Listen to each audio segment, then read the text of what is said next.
बिस्मिल्लाहिर्रहमानिर्रहीम। अस्सलाम वालेकुम। पाकिस्तान फ्रंट में सलमान हैदर। खैबर पख्तूनख्वा का वज़ीर आला कौन है? अली अमीन गंडापुर या सोहेल आफरीदी? खैबर पख्तूनख्वा असम्बली से सोहेल आफरीदी के इंतखाब से सवालात खड़े हुए हैं। सोहेल आफरीदी को 90 अरकान सूबाई असम्बली ने मुंतखब किया है। अपोजिशन ने वज़ीर आला के इंतखाब के अमल का बाइकआउट किया। Opposition leader Khyber Pakhtunkhwa assembly doctor Abadullah ने वज़ीर आला के इंतखाब के मामले पर अदालत जाने का ऐलान कर दिया, जबकि स्पीकर खैबर पख्तूनख्वा असम्बली ने गवर्नर फैसल करीम कुंडी को सोहेल आफरीदी के हलफ के लिए मुरासला इरसाल किया। किसी आईनी और इंतजामी रुकावट से बचने के लिए पीटीआई पेशावर हाई कोर्ट पहुंची। सलमान अकरम राजा ने पेशावर हाई कोर्ट में 9 मुंतखब वज़ीर आला मोहम्मद सोहेल आफरीदी की हलफ बर्दारी के लिए दरख्वास्त जमा कराई। दरख्वास्त में किसी आईनी अहदेदार को नामजद करके 9 मुंतखब वज़ीर आला से हलफ लेने की इस्तदा की गई। दौरान समाअत chief justice Peshawar high court ने इस्तफसार किया कि क्या गवर्नर ने अली अमीन गंडापुर का इस्तीफा मंजूर कर लिया है। सलमान अकरम राजा ने अपने दलाइल में कहा कि आर्टिकल 130 के तहत जब वज़ीर आला ने इस्तीफा दे दिया तो बात खत्म हो गई है। जब इस्तीफा जमा हो जाए तो कानून में इसकी मंजूरी के बारे में कोई वजाहत नहीं है।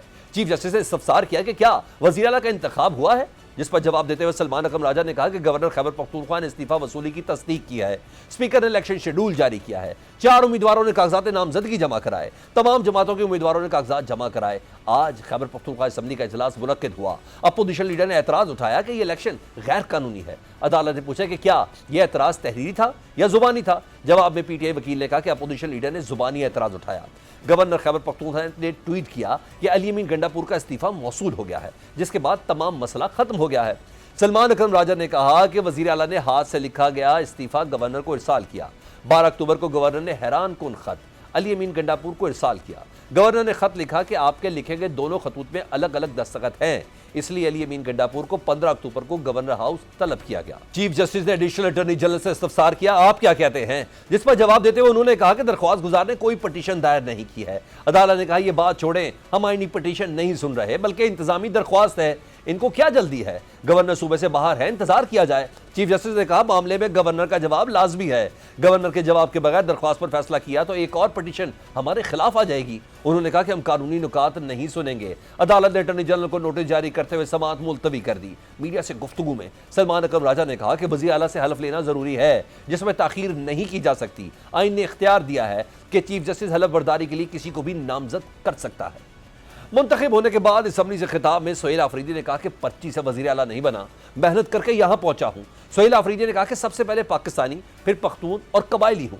सोहेल आफरीदी ने इस मौके पर अपने मुस्तकबिल के अज़ाइम भी बता दिए। कहा एहतजाजी सियासत का चैंपियन हूँ, कोई ये ना सोचे कि मैं इस मनसब पर आ गया हूँ तो नजरिए से हट जाऊंगा, ये भूल है। खैबर पख्तूनख्वा असम्बली में सोहेल आफरीदी के इंतखाब से पहले opposition leader KP doctor Abadullah ने खिताब करते हुए कहा कि अली अमीन गंडापुर का इस्तीफा ताहाल मंजूर नहीं हुआ। एक वज़ीर आला के होते हुए दूसरे वज़ीर आला का इंतखाब नहीं हो सकता, यह अमल गैर कानूनी है, हम इस गैर कानूनी अमल का हिस्सा नहीं बनेंगे। स्पीकर खैबर पख्तूनख्वा असम्बली बाबर सलीम सवाती ने कहा कि ईवान में वज़ीर आला का इंतखाब मेरी आईनी जिम्मेदारी है। अली अमीन गंडापुर का इस्तीफा और नए कायदे ईवान का इंतखाब आइन और कानून के तहत है। वज़ीर आला के इलेक्शन में इस ऐवान के तमाम अरकान मौजूद थे। बाबर सवाती ने कहा अपोजिशन जमातों ने वॉकआउट किया, हो सकता है उनकी कोई मजबूरी हो, लेकिन वो भी इसमें शामिल है।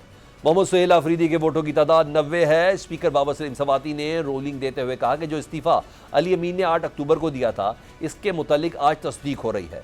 गवर्नर का इकदाम मुकम्मल तौर पर गैर आईनी है।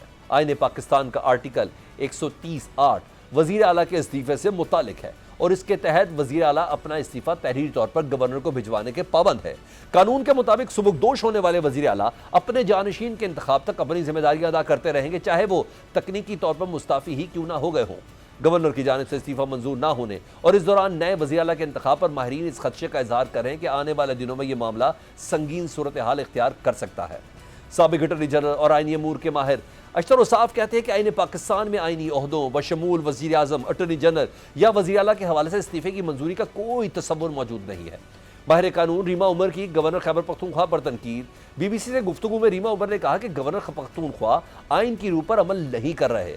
वज़ीर आला ने आइन के आर्टिकल 130 की शेख 8 के तहत इस्तीफा दिया, लेकिन गवर्नर उन्हें ओहदे पर बरकरार रहने के लिए मजबूर कर रहे हैं। ताहम सीनियर कानूनदान डॉक्टर खालिद रांझा कहते हैं कि आइन गवर्नर को यह इख्तियार देता है कि वो अपनी तसल्ली के बाद वज़ीर आला का इस्तीफा मंजूर करें। बीबीसी से गुफ्तगू करते हुए उन्होंने मिसाल देते हुए कहा कि जब आपका चेक किसी बैंक में जाए और आपके दस्तखत ना मिले तो आप ज़ाती हैसियत पे बैंक जाकर तस्दीक करते हैं। यहाँ तो मामला वज़ीर आला के इस्तीफे का है। उनके बकौल अगर गवर्नर को लगे कि दस्तखत दुरुस्त नहीं है या वज़ीर आला किसी दबाव में आकर इस्तीफा दे रहे हैं तो वो उन्हें ज़ाती हैसियत में बुलाकर इस्तीफे की तस्दीक कर सकते हैं। इसी दौरान खैबर पख्तूनख्वा असम्बली का इजलास बुलाने के सवाल पर डॉक्टर खालिद रांझा का कहना था कि जब तक इस्तीफा मंजूर नहीं हो जाता उस वक्त तक नए वज़ीर आला का इंतखाब नहीं हो सकता। माहिर कानून महाराजा तरीन कहती हैं कि सुप्रीम कोर्ट ऑफ पाकिस्तान अपने एक फैसले में करार दे चुकी है कि आईन पाकिस्तान के आर्टिकल 130 की शिक 8 के तहत जब वज़ीर आला का तहरीरी इस्तीफ़ा गवर्नर को पेश कर दिया जाए और इसकी वसूली की तस्दीक हो जाए तो वो फ़ौरन मौसर हो जाता है। महाराजा तरीन भी अशतर उसाफ के मौक़िफ़ से मुत्तफ़िक नज़र आती है। उनका कहना है कि आईन पाकिस्तान के रूह को मद्देनज़र रखते हुए इसके लिए किसी रस्मी मंजूरी, नोटिफिकेशन या मज़ीद कार्रवाई की ज़रूरत नहीं है और वज़ीर आला का ओहदा इसी लम्हे खाली तस्वुर होता है। अब देखना यह है कि खैबर पख्तूनख्वा में जारी सियासी कशमकश का क्या रुख इख्तियार करती है। इस पर के लिए हमें ज्वाइन किया है माहिर कानून है, साबिक अटॉर्नी जनरल हैं अशतर उसाफ साहब। अशतर उसाफ साहब, कानूनी माहिरीन का कहना है कि वज़ीर आला ने आइन के आर्टिकल 130 की शिक 8 के तहत इस्तीफ़ा दिया, इसलिए गवर्नर उन्हें ओहदे में बरकरार रहने के लिए मजबूर नहीं कर सकते। हालांकि ये सेक्शन बहुत आसान है, इसको आसानी से पढ़ा भी जा सकता है, लेकिन आप बताएं आपकी क्या अंडरस्टैंडिंग है आर्टिकल 130/8 के हवाले से। देखिए, मैं तो माहिर अपने आप को नहीं समझता। माहिरीन ज़ाहिर अपनी अपनी राय रखते हैं। मेरी राय जो है तालिब इल्म के तौर पे, आइन के तालिब इल्म के तौर पे कुछ यूँ है कि जो आइनी ओहदे होते हैं, ख़ास तौर पे chief minister, prime minister, attorney general, advocate general, इस तरह के जो ओहदे होते हैं, इनमें जो रेजिग्नेशन का एक्सेप्ट ना करना कि कोई गुंजाइश नहीं होती। जब एक्सेप्ट आपने रिजाइन कर दिया then you lose that office automatically. हाँ, जो चीफ मिनिस्टर और प्राइम मिनिस्टर के मामलात हैं उसमें गवर्नर या सदर जो है वो आपसे कह सकते हैं to continue in office till your successor enters the office.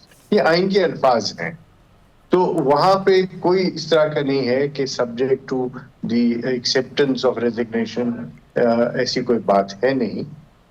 इस केस में जो इस वक्त बहुत सारी गुफ्तगू मैंने सुनी तो कुछ यूं सिलसिला है कि 2 बार रेजिग्नेशन दिए गए और वहां पे लफ्ज जो लिखा हुआ है वो अंडर द हैंड, यानी उसके सिग्नेचर्स के तहत।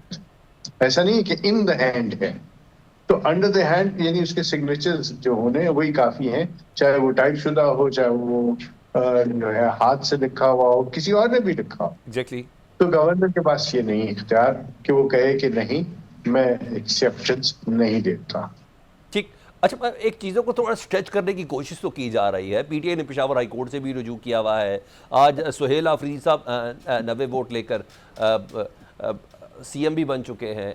समाअत हुई है, आज कानूनी नुकात सुनने से इनकार किया है अदालत ने। कल अटॉर्नी जनरल को नोटिस जारी कर दिया है। अटॉर्नी जनरल कौन से कानूनी नुकात उठाएंगे? देखिए, मैं कह नहीं सकता कि वो क्या निकात उठा सकते हैं, ये उनकी जवाबदीद होगी। लेकिन मेरे नजदीक कुछ यूं है कि जो हकायक हैं वो कुछ ऐसे नजर आ रहे हैं कि अली अमीन गंडापुर साहब ने रिजाइन किया और उसके बाद उनकी रेजिग्नेशन की बात जो है वो अखबारों में भी आई, टेलीविजन पे भी आई, उन्होंने उसको कॉन्ट्रडिक्ट नहीं किया। नंबर 2, वो खुद असेंबली में गए और वहां पे भी उन्होंने वाशगाफ अल्फाज में कहा कि मैंने रिजाइन कर दिया है। ये दूसरी बात हो गई। यानी अगर उसकी तौसीक भी करनी है या उसकी यानी उसकी तहकीक भी करनी है तो वो भी मरला खत्म हो गया कि उनके सिग्नेचर्स हैं नहीं हैं, क्या वो कोर्शन के तहत आए, क्या वो डिक्टेशन के तहत था, क्या सिलसिले हैं। ये चूंकि उन्होंने खुद कह दिया इसलिए अब कोई उसमें अभाम भी नहीं है। अगर कोई रह सकता, अगर वो सामने ना आते तो शायद अभाम होता, अगर वो असेंबली में ना होते शायद अभाम होता। अब अगला मरहला जो है वो है उनकी ओथ का। वहां पे भी आप देखें कि पंजाब में तहरीक इंसाफ ने पूरी कोशिश की थी हमजा शहबाज साहब को रोकने की कि उनको ओथ ना दिया जाए, और अल्टीमेटली फिर राना सनाउल्लाह साहब को आना पड़ा था उनको ओथ एडमिनिस्टर करने के लिए। ये रीत रवायत जो है ये कोई मुनासिब नहीं है। ये जो शुरू तो उन्होंने की, लेकिन इसका ये मतलब नहीं है कि आप उसको दोहराते रहें और कोर्ट का इंतजार करें कि कोर्ट करे। तो ये तीसरी बात, मसद एहतराम, ये कोर्ट केसेस नहीं है, ये पॉलिटिकल क्वेश्चंस है। ठीक। ये पॉलिटिकल पार्टीज को आपस में तय करना है, ये असेंबली पे करने हैं। ठीक। और कोई प्रॉब्लम्स हो, कोई कॉन्स्टिट्यूएंसी हो, उसको आप अनरिप्रेजेंटेड नहीं रहने दे सकते। ठीक। ये मेरी राय है। लॉन्ग स्टोरी शॉर्ट कि ये पॉलिटिकल मामला है, कोर्ट का मामला नहीं है। आइन आर्टिकल 130/8 इस वेरी मच क्लियर। बहुत शुक्रिया आपका अशरफ साहब हमसे बात कर रहे थे। इस सिलसिले में हुकूमत पाकिस्तान की टेक क्या है? ज़ाहिर बात है फेडरेशन से रिलेटेड मामला है। बैरिस्टर अकील मलिक जी वज़ीर मुमलिकत हमारे साथ मौजूद हैं। अकील मलिक साहब, वफाकी हुकूमत ने कहा था कि सोहेल आफरीदी को वज़ीर आला नहीं बनने देंगे, लेकिन PTI ने पहले मरले में आपको नॉकआउट तो किया है। अब सोहेल आफरीदी ने इंतखाबात के बाद अपना आइंदा का लाएमल भी दे दिया है, इसलिए अब कुछ भी कर लें, सोहेल आफरीदी कम से कम खैबर पख्तूनख्वा के अगले वज़ीर आला बन गए हैं। आपकी हिकमत अमली क्या होगी अब?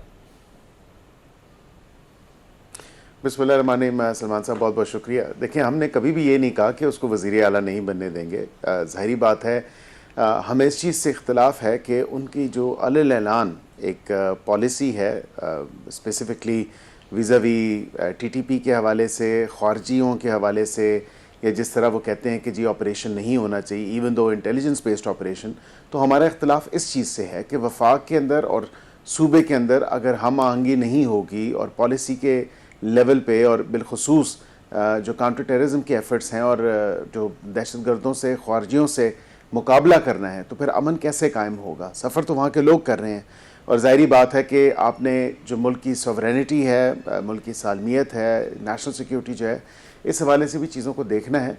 तो हम तो मुल्क की सालमियत और प्रोटेक्शन के हवाले से बात कर रहे हैं और इंटेलिजेंस बेस्ड ऑपरेशन जहाँ जहाँ ख़वारजी होंगे वहाँ पे बिल्कुल होने चाहिए और कर भी रहे हैं। इसी हवाले से उनकी जो पॉलिसी, जो अलल ऐलान पॉलिसी थी, उससे इख्तलाफ ज़रूर है कि उन्होंने कहा कि जी बिल्कुल मैं ये सारे ऑपरेशन रुकवा दूँगा और ये तमाम तर मामला होगा। बिल्कुल एक तो उजलत इतनी ज़्यादा है कि शायद अपने माजी की हुई चीज़ें भी जो है शायद वो भूल चुके हैं। कोई इतने दूर की बात नहीं है। आपको याद होगा जब उमर सरफराज चीमा साहब ने बतौर गवर्नर जो है वो रेजिग्नेशन, उस वक़्त के जो वज़ीर आला पंजाब थे बुज़दार साहब का, तो उन्होंने उस पर एतराज़ और कानूनी और आइनी नुकात के ऊपर उठाए। मैं ही समझता हूँ कि एक तो पहली बात ये है कि मैंने ही ये शायद हमजा शहबाज की बारी ये हुआ था, 2-3 प्रोग्राम्स में बात की वो थी। गलत प्रैक्टिस थी। हमजा शहबाज साहब की बारी ये हुआ था और फिर राना सनाउल्लाह साहब को आना पड़ा था।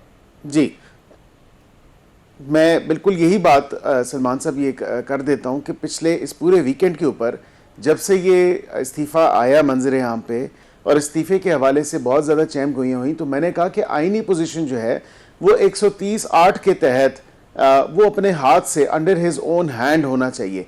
शायद मेरे ख्याल से PTI की लीगल टीम को ये बात जो है वो भागी और फिर ये एडवाइस मानते हुए उन्होंने फिर इन राइटिंग जो है वज़ीर आला ने या वज़ीर आला की लीगल टीम ने कहा जी बिल्कुल ये तो ठीक कह रहे हैं कि ये टाइप शुदा इस्तीफ़ा तो जो है ये नहीं चलेगा। नहीं, इस्तीफ़ा टाइप शुदा ही चलेगा, सिग्नेचर चाहिए उसके बाद उसमें। दूसरा इस्तीफ़ा आया नहीं। एब्सोल्युटली मेरी जो अंडरस्टैंडिंग है उसमें कि under your own hand, so under his hand से जो है वो करके सारा जुमला है by writing under his hand addressed to the governor. जी एब्सोल्युटली देखिए, इसमें तो कोई शुबा नहीं है कि 2 इस्तीफे और 2 इस्तीफे गवर्नर ने अपने ख़त में वो मान भी लिए।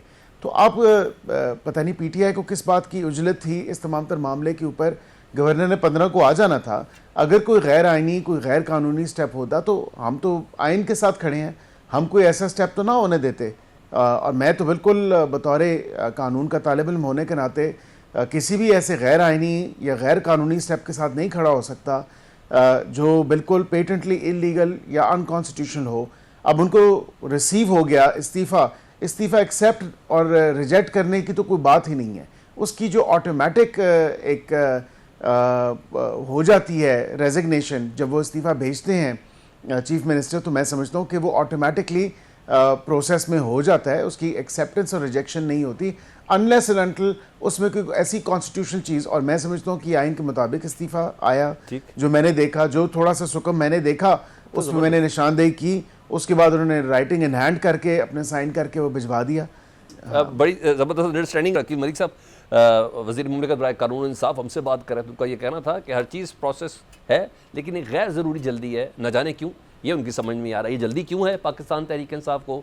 सेनेटर हुमायूं महमूद साहब से बात कर लेते हैं। हुमायूं महमूद साहब, आपने वफाकी हुकूमत के खिलाफ शक नहीं पहला मरला जीत लिया है, बड़ी प्रेस कॉन्फ्रेंसेस भी हुई थी, अता तारड़ साहब ने कहा था ये नहीं होने देंगे, लेकिन ये बहरहाल हो गया। बहुत सी मुश्किलात का शिकार सूबा है। अब ये आइनी बहरान के हवाले से कहा जा रहा है कि शायद ये कोई पैदा हो जाए। आपके पास नंबर गेम भी पूरी थी, बेहतर ना होता कि ज़रा 2 दिन इंतज़ार कर लिया जाता? इतनी जल्दी किस चीज़ की थी सर? बिस्मिल्लाहिर्रहमानिर्रहीम, यका नाबुदु व यका नस्तईन। देखिए सर, ऐसा होता है जब प्रोसेस एक इनिशिएट होता है ना, वो अपनी टाइम पे चलता है। ये नहीं हो सकता कि एक बंदा है वो गायब है, बाहर गया हुआ है, घूम फिर रहा है, चाय पी रहा है और वो आके कहता है कि जी मैं जब आऊंगा तो तब करूंगा। अच्छा, नंबर 2, आर्टिकल 130 सब क्लॉज 8 अगर आप पढ़ ले, उसमें लिखा हुआ है कि वो बेसिकली हैंड रिटन करके उनको इन्फॉर्म कर देता है, गवर्नर को इन्फॉर्म कर देता है। वहां पे कोई ये नहीं कहा हुआ है कि एक्सेप्टेंस। अच्छा, इसके ऊपर PLD 2007 सुप्रीम कोर्ट 52, ये हाफिज हमदुल्ला वर्सेस सैफ का एक केस है, और इसके ऊपर और उसके साथ साथ मोतीराम वर्सेस परनदेव 1993, ये इंडियन उसका हुआ है जिसमें रेफरेंस भी दिया हुआ है। उसमें लिखा हुआ है कि बाज जो ओहदे होते हैं उनमें यूनिलैटरल रेजिग्नेशन होती है। दैट मींस आप जब रिजाइन कर देते हो, it is considered as accepted. उसमें आप ये नहीं कहते हो कि यार ये मैं एक्सेप्ट कर रहा हूं या नहीं कर रहा हूं या फलाना कर रहा हूं नहीं कर रहा हूं। That is accepted as that is taken as a resignation. ये जो चीफ मिनिस्टर का वो है, ये इसी तरीके से होता है कि it is taken as an resignation, और उसके बाद नेक्स्ट स्टेप आ जाता है कि स्पीकर जो है वो नेक्स्ट इलेक्शन के लिए टाइम दे देता है और लोगों को कहता है इस दिन होगी जिसमें नॉमिनेशन पेपर सब गया और सबने नॉमिनेशन किया। अगर इसमें कोई प्रॉब्लम होता, कानूनी प्रॉब्लम होता, तो फिर फर्ज करे आप एक काम कर रहे हैं और मुझे उसमें कानूनी प्रॉब्लम नजर आ रहा है, मैं उसका पार्टनर ही नहीं बनूंगा, मैं उसमें अपने पेपर ही नहीं करूंगा, मैं डायरेक्ट कोर्ट में चले जाऊंगा कि यही बात है। लेकिन जब मैं अपने पेपर एक्सेप्ट करता हूँ, ये अच्छा। अब दूसरी बात यह है कि ये लोग कहते थे कि हमारे पास 20-21 लोग होंगे जो हमारे पास है। मैंने मुख्तलिफ प्रोग्रामों में लोगों को कहा था कि यार आप 20-21 को छोड़ो, आप मुझे एक बंदे को तोड़ के दिखा दो, एक बंदे को तोड़ के दिखा खुला दो। चैलेंज था ये, और आज आपको पता चल खैबर पख्तूनख्वा के, आपका ये खुला चैलेंज था, एक बंदा तोड़ के दिखाओ। खैबर पख्तूनख्वा के MPs ज़हनी तौर पर आजाद हैं, ये लफ्ज़ है आपके। हाँ, तो मैंने कहा कि आप मुझे करके दिखा दो, फिर हम देख लेते ना। देखिए, इसराइल में आपको एक चीज समझाता हूं। मैं आपको एक पेपर देता हूं कि भाई ये मेरे घर का है, पावर ऑफ अटॉर्नी देता हूं कि इसका ख्याल आपने रखना है व्हाइल आई एम अवे। ठीक है, यही वोटर कहता है, अपने हल्के का वोटर कहता है कि यार मेरी जगह आप रिप्रेजेंट करोगे while I am working for next 5 years and then we'll meet again. ठीक है, अब मैं जाके उसका घर बेच दूं किसी और को, मुझे एक बात बताएं, वो मुझे क्या करेगा? मुझे क्या चाय शाय पिलाएगा बुला के, या मुझे सुनाएगा? इनमें से एक भी एक MPA अगर इमरान खान का वोट बेचता है, ये PMLN नहीं है, ये PMLQ नहीं है, ये पीपल्स पार्टी नहीं है, ये कोई और पॉलिटिकल पार्टी नहीं, जहां पे खरीदो फरोख्त नॉर्मल है। ये पाकिस्तान तहरीक इंसाफ इमरान खान का वोट है, उसका टिकट है। उसके टिकट पे ऐसे ऐसे लोग हुए जिनको उनके मोहल्ले वाले पर मुश्किल जानते थे, तो और कोई निशान नहीं था। एक एक निशान को ढूंढ ढूंढ के इनको वोट दिए, लोग छोड़ेंगे नहीं इनको। ठीक है, नहीं मगर हुमायूं साहब इधर मामला अदालत तो पहुंच गया है ना, लेकिन उनके साथ सोशल बायकॉट हो जाएगा। जी हुमायूं साहब, इधर मामला अदालत तो पहुंच गया, कल अपोजिशन भी अदालत जा रही है, वफाकी हुकूमत का भी कत्तन मूड दुरुस्त नहीं लग रहा, गवर्नर साहब भी आपका मौकफ तस्लीम नहीं कर रहा, यानी रुकावटें तो खड़ी की जाएंगी। तो PTI का अगला अमल क्या होगा? मैं आपको याद दिलाता हूँ, वो पता नहीं कौन सा बैट्समैन था जो इमरान खान की बॉलिंग पे आउट हो गया था, रवि शास्त्री था या कौन था, कि आउट हो गया था और उसके बाद वो रोना शुरू कर दिया था कि मैं आउट नहीं हुआ। तो इमरान खान ने उसे कहा चलो यार दोबारा आके बैटिंग कर लो, दोबारा बैटिंग करने आया, अगली बॉल पे आउट कर दिया। इनको आने दे, दोबारा आने दे, वही 90 बंदे आके फिर वोट दे देंगे। यानी आजाद इस हद तक आजाद है कि आजाद होके भी वोट इमरान खान साहब के कहने पर देंगे। बड़ी बात है। महमूद साहब बहुत शुक्रिया। हुकूमत की क्या थी, कानूनी माहिर क्या कह रहे थे, और पाकिस्तान तहरीक इंसाफ की अंडरस्टैंडिंग क्या? वो कहते हैं नहीं, हाथ कंगन को आरसी किया, अगर अदालत का हुक्म ऐसा आ भी जाए, अव्वल तो इसकी वजह नहीं बनती, तो दोबारा ये वोटिंग करवा के देख लिया जाएगा। पाकिस्तान फ्रंट में एक छोटी सी ब्रेक के बाद दोबारा हाजिर होगा। पाकिस्तान में दहशतगर्दी के पीछे भारत और अफगान अबूरी हुकूमत का गठजोड़ बेनकाब हो गया। फितनतुल ख्वारिज और फितनतुल हिंदुस्तान के सहूलतकार अफगान हुकूमत पाकिस्तान के खिलाफ असल भारतीय प्रॉक्सी निकली है। अफगान वजीर खारजा अमीर खान मुत्तकी नई दिल्ली में बैठकर मोदी की जुबान बोलते रहे। पाकिस्तान के अजली दुश्मन भारत की सरजमीन पर बैठकर पाकिस्तान के खिलाफ प्रेस कॉन्फ्रेंसेस की। इस्लाम का आलम बुलंद करने के नाम निहायत दावे करने वालों ने नई दिल्ली में बैठकर भारत में मुसलमानों पर जुल्म के खिलाफ एक लफ्ज नहीं बोला। भारत में आई लव मोहम्मद कहने वाले मुसलमानों के खिलाफ मोदी के देश में जो जुल्म का बाजार गर्म है, इस पर बोलते हुए अफगान वजीर खारजा अमीर खान मुत्तकी की जुबान गुंग हो गई। अफगान वजीर खारजा ने दिल्ली में बैठकर अपनी आज़ादी की जंग लड़ने वाले कश्मीरियों के खून से भी गद्दारी की, जिससे अफगान तालिबान का हकीकी चेहरा सामने आ गया। साबित हो गया कि इस्लाम का नारा लोगों को गुमराह करने और इक़्तिदार हासिल करने की एक चाल से ज्यादा नहीं है। पाकिस्तान ने हमेशा अफगान कौम की हर मुश्किल मरहले पर दीनी भाई और हमसाया जानकर मदद की, लेकिन बदकिस्मती से क्या हमें पाकिस्तान से लेकर आज तक हमें जवाब में अफगानिस्तान से खैर नहीं मिला। लाखों अफगान महाजरीन दहाइयों तक पाकिस्तान में बसे और लाखों आज भी यही कारोबार ज़िंदगी में मसरूफ़ है।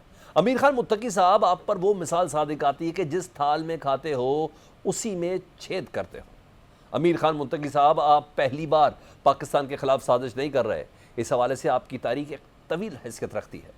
हमें अपनी बहादुरी के किस्से सुनाने वाले अमीर खान मुत्तकी भूल गए जब भी अफगानिस्तान ने पाकिस्तान से पंगा लिया उसे महंगा पड़ा। 1960 में अफगान फौजियों ने पाकिस्तानी फौज के सामने सरेंडर किया। अमीर खान मुत्तकी साहब, ये तस्वीर देखें, ये 1960 की है जब अफगान फौजी हथियार डाल रहे हैं। तस्वीर में पाक फौज के जनरल मूसा खान सरेंडर करने वाले अफगान फौजियों का मुआयना कर रहे हैं। 1962 में बाजोड़ के महाज पर भी पाक फौज ने नाम नेहाद बहादुर अफगान फौजियों को धूल चटाई थी, जिसकी वजह से सरदार दाऊद को मुस्ताफी होना पड़ा था। अमीर खान मुत्तकी साहब, हमने तो बार बार आप लोगों को सरेंडर करवाया।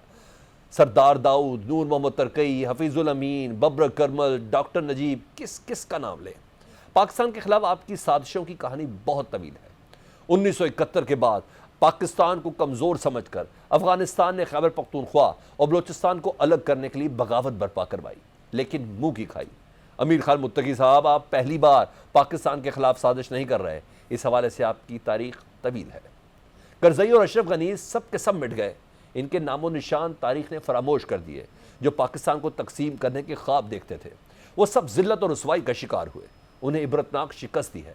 आज भी वतन के दिफा में हमारा अज़्म मजबूत है। जो पाकिस्तान के खिलाफ साजिश करता है उसका अंजाम हमेशा इबरत ही होता है। मुत्तकी साहब, लगता है आपको भी मोदी की तरह बढ़ के मारने की आदत पड़ गई है, लेकिन मिस एडवेंचर और प्रेस कॉन्फ्रेंस से पहले जयशंकर से ऑपरेशन सिंदूर पर ब्रीफिंग ले लेते तो थोड़ा बेहतर होता। जिन्हें अपनी 5000 साल तारीख पर नाज था, वो 11 और 12 अक्टूबर की दरमियानी शब सिर्फ 2 घंटों में सरेंडर पर मजबूर हो गए। जो फ़ख्र से कहते थे कि हमने रूस और अमेरिका को शिकस्त दी, आज वही अफगानिस्तान अपनी सरजमीन पर लड़ने के काबिल नहीं रहा और सीज़ फायर की दरख्वास्तों पर आ गया है। पाकिस्तान ने एक बार फिर साबित किया कि हम तारीख को भी बदलने की सलाहियत रखते हैं और ताकत भी। ये भूल गए थे कि रूस और अमेरिका के खिलाफ जंगों के पीछे पाकिस्तान, पाक फौज और ISI की हिकमत अमली और कुर्बानियाँ थी। अपने बल पर तो अफगानिस्तान आज तक कोई जंग नहीं जीत सका। रूस ने सिर्फ 36 घंटों में काबुल पर कब्जा किया था और अमेरिका ने सिर्फ 2 हफ्तों में पूरे अफगानिस्तान पर कब्जा कर लिया था। पिछले 50 साल में से 32 साल गुलाम रहे। आज जिस हुकूमत पर आप इतरा रहे हैं वो भी पाकिस्तानी कौम की कुर्बानियों के बरहून मिन्नत है। अफगान सहाफ़ी समी यूसुफ के मुताबिक अफगान तालिबान ये चाहते थे कि पाकिस्तान पर छोटा सा हमला करके मकामी सतह पर लोगों को खुश कर लेंगे, लेकिन पाकिस्तान का जवाब बहुत सख्त है। ये बुरी तरह फंस गए। इस माह के आखिर तक भारत के साथ मिलकर हमला करने वाले प्लान से पहले ही पाकिस्तान ने दबोच लिया। अफगानिस्तान की तकरीबन 400 किलोमीटर सरहद पर इस वक्त पाकिस्तान का कब्जा है। जहां जहां से अफगानिस्तान ने पाकिस्तान पर हमला किया, वहां वहां से तकरीबन 19 चौकियों पर बाज़ाब्ता तौर पर पाकिस्तान ने अपने कब्जे में लेकर सब्ज हिलाली परचम लहरा दिया। ISPR के मुताबिक मुसद्दिक का इंटेलिजेंस अंदाजों और नुकसानात के तखमीने के मुताबिक 200 से ज़ायद तालिबान और इनसे मुंसलिक शिद्दत पसंदों को हलाक किया गया, जबकि जख्मियों की तादाद इससे कई ज़्यादा है। अफगान फोर्सेस और शिद्दत पसंदों के साथ झड़पों में 23 जवानों ने जाम शहादत नोश किया, जबकि 29 फौजी एहलकार जख्मी हुए।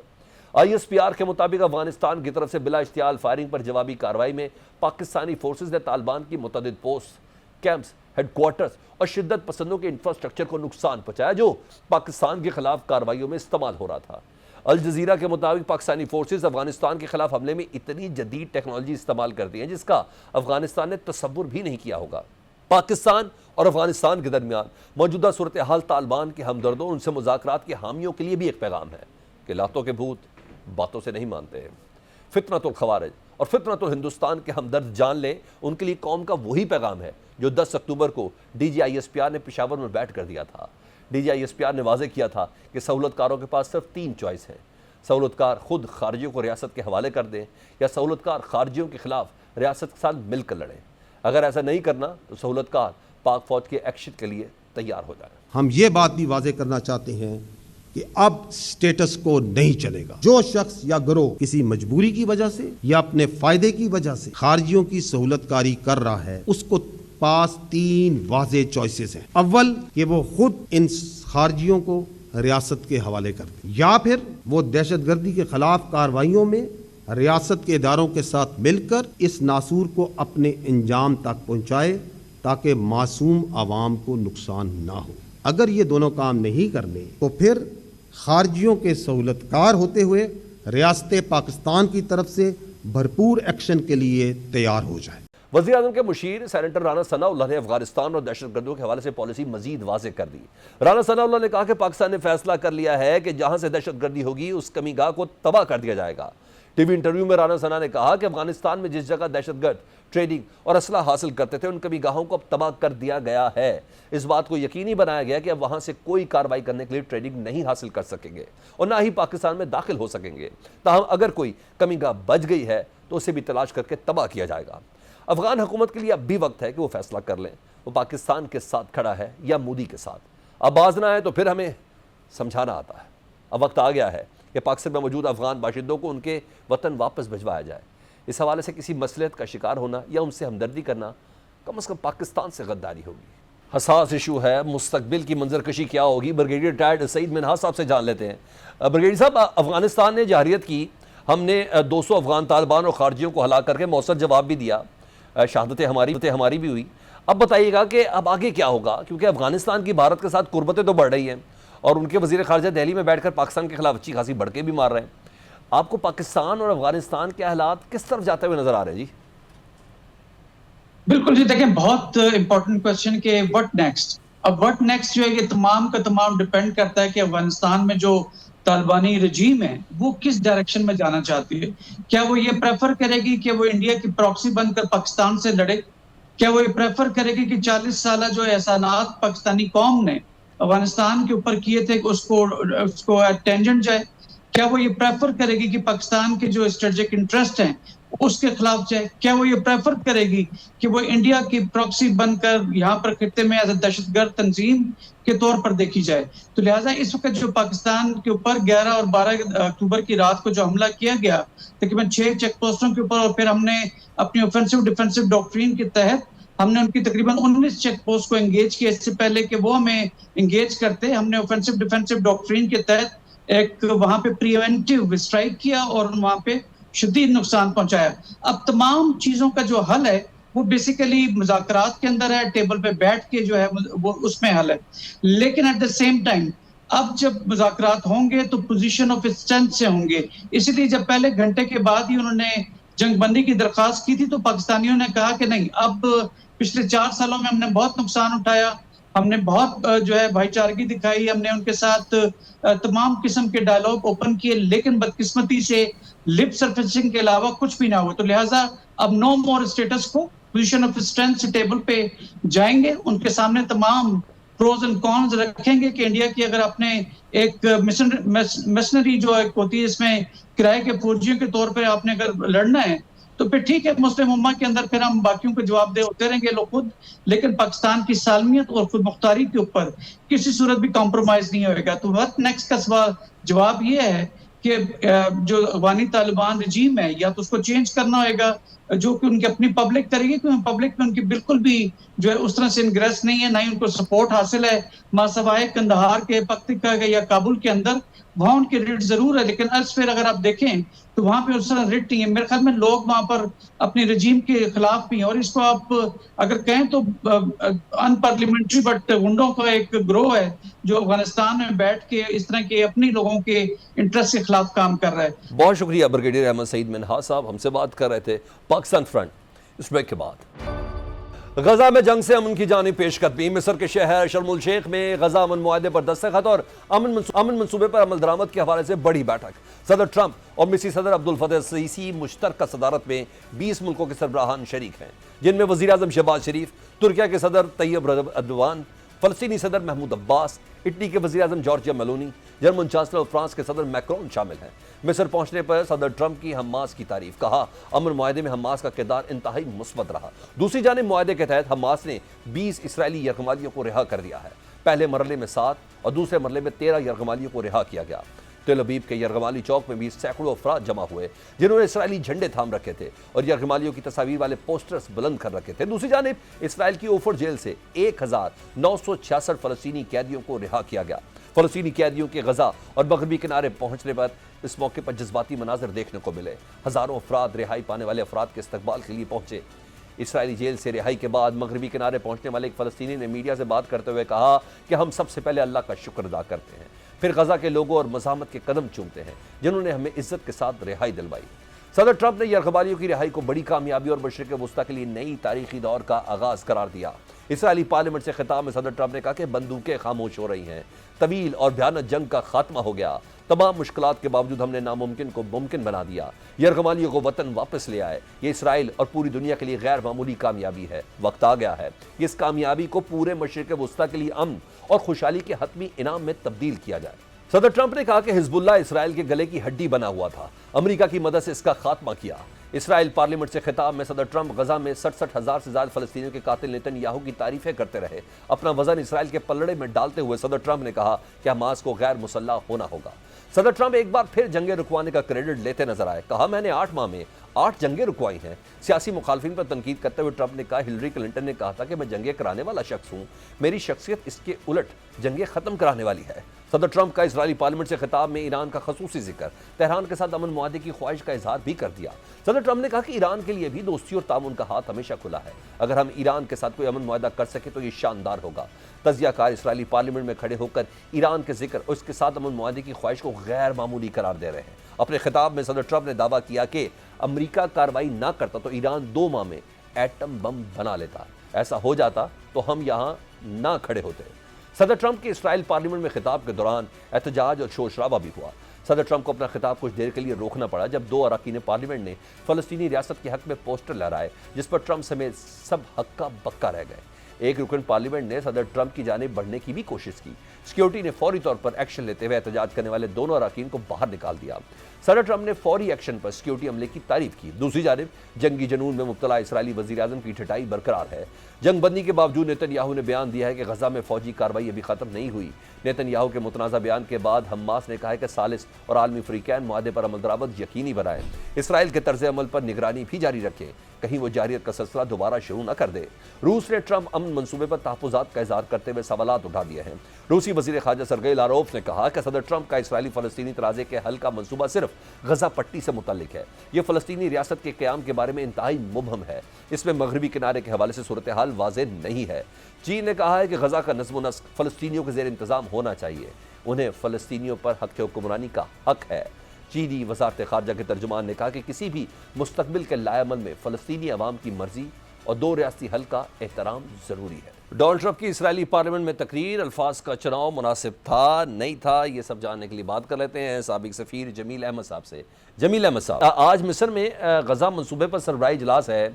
इससे पहले सदर ट्रंप ने इसराइल में इसराइली पार्लियामेंट से खिताब भी किया, जिस दौरान फ़लस्तीनी रियासत के क़याम के नारे भी लगे, जबकि ट्रंप ने कहा कि इसराइल ने वो सब कुछ जीत लिया जो ताकत के बल पर जीता जा सकता था, बड़ा और क्लैपिंग श्लैपिंग भी बड़ी करवाई। आप बताइए कि इस अमन मंसूबे में इसराइल की क्या जीत है और हमास का इसमें क्या फ़ायदा? हमास के लिए फायदा है कि जो 3 लाख अफराद जो आखिर में ट्रैप हो गए थे, जिनको ट्रैप कर लिया गया था गाजा में, और जिनके लिए इजराइल ने कह दिया था कि ये तमाम के तमाम समझे जाएंगे कि टेररिस्ट हैं अगर ये शिफ्ट ना हुए, और वो शिफ्ट नहीं हो सकते थे नॉर्थ साइड पर, तो लिहाजा उनकी कम से कम जिंदगियां बच गई हैं। पहली चीज। दूसरी चीज, जो लोग रोजाना भूख से यानी कि जो कहत से खाना न पहुंचने की वजह से जो जाँ बाग हो रहे थे, उनकी जाने बच गई। तीसरी चीज ये है कि 2 साल से जो बम और बारूद बरस रहा था, 1 मिलियन पाउंड बम और बारूद बरसाया गया। आज डोनाल्ड ट्रंप ने अपनी तकरीर में जो उनकी पार्लियामेंट से उन्होंने किया है कैनेसेट से कि मैंने जितनी इमदाद दी है और जितना सपोर्ट किया है इजराइल को और जितनी मैंने पैसे इनको दिए हैं वो अब तक किसी और प्रेसिडेंट नहीं दिए हैं। तो बेसिकली वो सारा बम और बारूद जो भेजा गया, 1 मिलियन पाउंड बम और बारूद बरसाया गया, तो उससे जान बच गई। जो अब तक डोनाल्ड ट्रंप की तकरीर और नेतन्याहू की तकरीर है, दोनों में मुबासलत ये है कि विक्ट्री स्पीच है। ये नेतन्याहू ने भी अपनी विक्ट्री स्पीच की है और डोनाल्ड ट्रंप ने भी अपनी विक्ट्री ट्रिप लगाया है। ये जो दौरा है ये विक्ट्री दौरा है। बहुत शुक्रिया जमील अहमद साहब। पाकिस्तान फ्रंट से सलमान हैदर को इजाजत दीजिए। अल्लाह हाफिज।